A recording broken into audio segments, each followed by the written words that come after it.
Alors Myriam et Quentin, je trouve là deux militants politiques, l'une de la France Insoumise, l'autre d'Europe Écologie Les Verts. Qu'est-ce qu'un parti politique fait dans cette manif de syndicalistes? Alors, on est dans la manif parce que c'est la loi qui va faire qu'on ira à 64 ans ou pas. Donc nous, nos députés vont tout faire pour empêcher la loi de se faire. Et du coup, on est venu en renfort du mouvement syndical parce qu'on pense que tout le monde doit être dans la rue pour empêcher cette loi de se faire. Quentin, vous-même, vous avez été candidat aux élections législatives récemment. Aujourd'hui, vous, en tant que prof, vous êtes syndicaliste, j'imagine, et aussi militant politique. Alors, qu'est-ce qui vous conduit, vous, à manifester? Comment est-ce que ça touche, par exemple, les personnels de l'éducation nationale? Alors dans l'éducation nationale, on est touché comme tous les Français en fait. Il y a certains cas de pénibilité qui sont pris dans certains domaines, d'autres moins. Je pense notamment aux déménageurs. Nous dans l'éducation, c'est une autre forme de pénibilité, mais être devant une classe à 67 ans, c'est aussi particulier. On n'ose pas trop se l'imaginer aujourd'hui.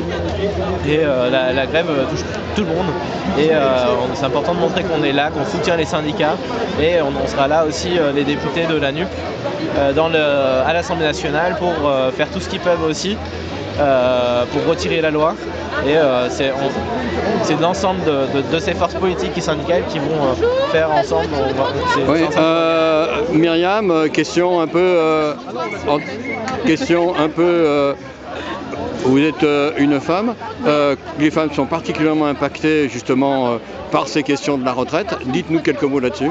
Oui, alors les femmes ont des carrières souvent hachées par rapport à leur maternité et à l'éducation des enfants.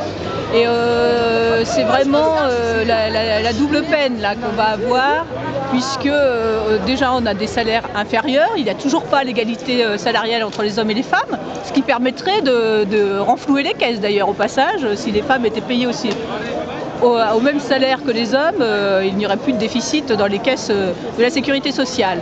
Et du coup, nous, 2 ans de plus, avec nos carrières hachées, et on sait que c'est difficile d'aller jusqu'à 62 ans.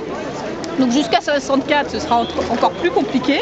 Et en plus, les mamans, c'est aussi quand elles deviennent grand-mères qu'elles aident à la garde des petits-enfants. Donc il y a aussi cet aspect qui va être attaqué par cette loi.